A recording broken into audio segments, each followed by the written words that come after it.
শ্রী গুরু জয়, শ্রী গুরু জয়, শ্রী গুরু জয়। উপস্থিত হয়ে গেছি আপনাদের সামনে একটি অসাধারণ লীলা কাহিনী নিয়ে। আজকে আমরা জানব শ্রী শ্রী গুরুদেব কেন সত্যের ওপরে শ্রী গুরু সংঘকে প্রতিষ্ঠা করেছেন। এই সত্যে কি আছে? সত্যই কি মূল, বাকি সেবা, নীতি, ধর্ম এগুলির বা কাজ কি? সবকিছুই আমরা আজকের এই কাহিনীটির মাধ্যমে জানতে পারবো। আজকের কাহিনীটি আমি সংগ্রহ করেছি শ্রীমদ্ ভাগবত পুরাণ থেকে। যারা এই ধরনের লীলা কাহিনী ও অজানা তথ্য জানতে ইচ্ছুক এবং যারা এখনো পর্যন্ত শ্রী গুরুর চরণেষু এই চ্যানেলটিকে সাবস্ক্রাইব করেননি, আপনারা অবশ্যই সাবস্ক্রাইব করবেন এবং একটা লাইক করে দেবেন। লাইক করলে অনেক উৎসাহ পাই। সঙ্গে যারা যারা এই ধরনের কাহিনী জেনে সমৃদ্ধ হবেন তাদের মধ্যে শেয়ার করে অবশ্যই ছড়িয়ে দিতে ভুলবেন না। শ্রী গুরু জয়। শুরু করছি আজকের নিবেদন। সত্যরূপং পরম ব্রহ্ম, সত্যং হি পরমং তপ, সত্য মূলা ক্রিয়া সর্বা, সত্যাৎ পরতর নহি। সত্য, এই কথাটির অর্থ হলো প্রকৃত, যথার্থ, ঠিক বা নির্ভুল। সত্য কথাটির বহু তাৎপর্য আছে। শ্রী শ্রী গুরু ভগবান শ্রী গুরু সংঘ স্থাপন করেছেন চারটি স্তম্ভের উপরে। সেই স্তম্ভ চারটি হলো সত্য, সেবা, নীতি, ধর্ম। জীবনের এই চারই কর্ম। সত্যকে যদি জীবনে প্রতিষ্ঠিত করতে পারি তাহলে সেবা, নীতি, ধর্ম সব আপনা আপনি থেকেই এসে যায়। প্রথম কর্তব্য নিজেকে সত্যের মধ্যে রাখা, যেমন সত্য বলা, সত্যের অনুষ্ঠান করা, সত্য আচরণ করা। পৃথিবীতে যা কিছু প্রতিষ্ঠিত সবই সত্যের উপর। সব থেকে বড় সত্য, আমরা শ্রীগুরুর সংঘের আশ্রয়ে আছি। সমস্ত ধর্ম ভাবনার মূল থেকে উঠে এসেছে এই সত্য। গুরু ভগবান বলেছেন, সত্যই ভগবান। সত্য সাধনা হলো তপস্যা। জগতে যা কিছু শ্রেষ্ঠ কাজ তার মূলে সত্য। জীবনে সত্য না থাকলে সবই বৃথা।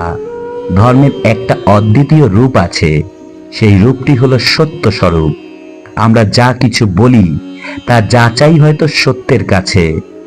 এই জন্য সত্য বলা একান্ত দরকার, কেননা সত্যের চেয়ে বড় আর কিছুই নেই। আমাদের সমাজ থেকে সত্য আর ধর্মকে বাদ দিলে এই সমাজ অরণ্য হয়ে যাবে। মানুষ আর পশুতে কোনো রূপ, কোনো ফারাক বা ভেদাভেদ থাকবে না। ব্রহ্ম সত্য স্বরূপ। এই সত্য স্বরূপ ব্রহ্মকে পেতে হলে সত্য পথে যেতে হবে, সত্যের মধ্যে থাকতে হবে। কারণ সত্যকে কখনোই কোনো কিছুর বিনিময়ে ছাড়া যায় না। পুরাণে রাজা উত্তানপাদ প্রজাপালক রাজা ছিলেন। প্রজারা কিভাবে ভালো থাকবে সেই চিন্তায় সব সময় মগ্ন থাকতেন। তাদের কত ভালো হবে, কিসে ভালো হবে, সব সময় সেই চিন্তা ভাবনা করতেন। একদিন সমস্ত প্রজাদের রাজবাড়িতে ডেকে পাঠালেন। প্রজারা রাজার কাছে এসে বললেন, রাজামশাই, আপনি আমাদেরকে ডেকেছেন? রাজামশাই প্রজাদেরকে বললেন, তোমরা সবাই যে জিনিস উৎপাদন করো তা বেশি করে আজ থেকে করবে, তাহলে তোমাদের বেশি বেশি করে উপার্জন হবে। তখন প্রজারা বললেন, মহারাজা, আমরা যে সমস্ত জিনিস উৎপন্ন করি তার বেশিরভাগটাই হাটে অবিকৃত থেকে যায়। বেশি উৎপাদন করলে সেই জিনিস নষ্ট হওয়ার সম্ভাবনা অনেক বেশি বেড়ে যায়। তখন রাজা বললেন, যেদিন তোমাদের জিনিসপত্র অবিকৃত থাকবে সেই সমস্ত জিনিসপত্র আমার দরবারে নিয়ে তোমরা চলে আসবে, আমি সবকিছুই কিনে নেব। তাই প্রজারা আনন্দে মেতে উঠে রাজামশাইয়ের কথায় আজ্ঞা পালন করবার জন্য সেই দিন থেকে নতুন করে আবার বেশি বেশি করে সেই নানান জিনিসপত্র উৎপাদন করতে শুরু করে দিল। এই নিয়মই চলছিল। কিছুদিন পর একজন ভাস্কর একটি কালো পাথরের শনিদেবের মূর্তি নিয়ে এলো। দরবারে যিনি আছেন সেই সেনাপতি ওই শনি মূর্তিটি দেখে তিনি কিন্তু সেটা খরিদ করতে রাজি হলেন না। উনি মন্ত্রী মশাইকে খবর পাঠালেন। মন্ত্রী মশাই রাজ দরবারে আসলেন। তিনিও ওই শনিদেবের কালো মূর্তি নিতে রাজি হলেন না। তখন মন্ত্রী মশাইয়ের উপস্থিত বুদ্ধি বা জ্ঞান শূন্য হারিয়ে তিনি হিতাহিত জ্ঞান না বুঝতে পেরেই তিনি কি করবেন তা না চিন্তা করেই মহারাজের কাছে দূতকে পাঠালেন। দূত মহারাজকে গিয়ে খবর দিলেন যে তিনি যেন সেই রাজ দরবারে তক্ষুনি উপস্থিত হন। মহারাজ আসলেন। মহারাজ ওই মূর্তিটি দেখেই কিনে নিতে বললেন। ওই শনিদেবের মূর্তিটা কেনা হয়ে গেল। ওই দিন রাজা তার রাজপ্রাসাদেই সেই মূর্তিটাকে স্থাপন করালেন বৈদিক নানান নিয়ম মন্ত্র মেনে। রাজা রাত্রেবেলা তার শয়নকক্ষে বসে আছেন। নজর গেল দরজার দিকে। একজন সুন্দরী নারীকে, যিনি উজ্জ্বলা বর্ণা, তিনি দেখলেন যে তিনি যেন সেই দরজার বাইরে বেরিয়ে গেলেন। তখন সেই নারীকে রাজা ডেকে বললেন, কে যায়? তখন নারী সেই দরজার সামনে এসে বললেন, আমি। রাজা বললেন, তুমি কে? তখন সেই অপরূপা নারীটি বললেন, আমি দেবী লক্ষ্মী।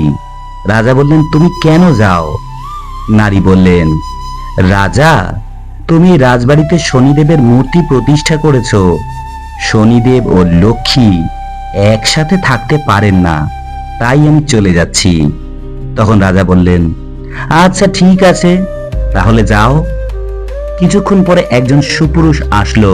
সেই দরজার বাইরে থেকে সেও চলে যাচ্ছে। রাজা তখন বললেন, কে যায়? তখন সেই সুপুরুষটি দরজার সামনে এসে বললেন, আমি। রাজা বললেন, তুমি আবার কে? তখন সেই সুপুরুষটি বলছেন, আমি ধর্ম। রাজা বললেন, তুমি কেন যাও? তখন ধর্ম বললেন, যেই স্থানে লক্ষ্মী দেবী থাকে না সেইখানে ধর্ম থাকতে পারে না। রাজা তখন বললেন, আচ্ছা ঠিক আছে, তাহলে তুমিও যাও। কিছুক্ষণ পরে আরেকজন সুপুরুষ চলে যায়। রাজার দরজার সামনে দিয়ে যাওয়ার সময় রাজার হাঁক দিয়ে ডেকে বললেন, কে যায়? তখন সেই উজ্জ্বল বর্ণ সুপুরুষটি বললেন, আমি সত্য। রাজা বললেন, তুমি আবার কেন যাও? সত্য বললেন, যেখানে লক্ষ্মী থাকে না সেখানে ধর্ম থাকতে পারে না, তাই সেখানে সত্যও থাকে না। আপনি আগেই লক্ষ্মী ভ্রষ্ট হয়েছেন, ধর্মচ্যুত হয়েছেন, এখন আপনি সত্য ছাড়াও হয়ে গেলেন, তাই আমি এই গৃহ থেকে চলে যাচ্ছি। এইবারে রাজা বললেন, তুমি কিন্তু যেতে পারো না সত্য। কেন রাজন? আমি কেন যেতে পারি না? রাজন বললেন, আমি সত্য রক্ষা করেছি, আমি সত্য ভ্রষ্ট হই নাই, তাই তুমি আমাকে ত্যাগ করতে পারো না। আজকে তোমাকে রক্ষা করবার জন্যই আমি লক্ষ্মী দেবীকে বিতাড়িত করেছি, ধর্মচ্যুত হয়েছি, কারণ আমি সত্যের উপরেই নিজেকে অর্থাৎ নিজের রাজ্যকে প্রতিষ্ঠা করেছি। আমি প্রজাদেরকে আজ্ঞা করেছিলাম তারা যেন বেশি বেশি করে উৎপন্ন করে জিনিস, তাই তারা যখন বেশি করে উৎপন্ন করলো, কিন্তু একটি কালো পাথরের শনিদেবের মূর্তি যখন অবিকৃত থেকে গেল, আমি সত্যপূর্বক প্রতিজ্ঞাবদ্ধ হওয়ার স্বরূপ আমি কিন্তু সেই শনিদেবের মূর্তিটিকে খরিদ করে নিয়েছিলাম এবং আমার এই রাজপ্রাসাদে সেই শনিদেবের মূর্তিটিকে স্থান দিয়েছিলাম। তাই আমি লক্ষ্মী ভ্রষ্ট হতে পারি, ধর্মচ্যুত হতে পারি, কিন্তু সত্য ছাড়া আমি কখনোই হতে পারি না। তাই সত্য, তুমি কখনোই আমাকে ছেড়ে যেতে পারো না। তোমার জন্য আমি সবকিছু ছাড়া হতে পারি, তুমি আমাকে ছাড়তে পারো না। রাজার কথা শুনে সত্য তার ভুল বুঝতে পেরে সে নিজে ফিরে আসলো। কিছুক্ষণ পরে ধর্ম ফিরে আসলো। তখন রাজা বললেন, কে আসে? তখন সেই সুপুরুষটি বললেন, আমি ধর্ম। তখন রাজা আবার বললেন, তুমি কেন ফিরে এলে? তখন সেই সুপুরুষটি বললেন, সত্য ছাড়া কখনোই ধর্ম থাকতে পারে না, তাই যেই স্থানে সত্য সেই স্থানেই ধর্ম। কিছুক্ষণ পরে আবার একজন সেই উজ্জ্বল বর্ণা নারী ফিরে আসলেন। তখন রাজন জিজ্ঞেস করলেন, কে তুমি? ফিরে আসলে যে? তখন সেই উজ্জ্বল বর্ণা নারীটি বললেন, আমি লক্ষ্মী। আমি ফিরে আসলাম কারণ সত্য আর ধর্ম ছাড়া আমি কখনোই থাকতে পারি না।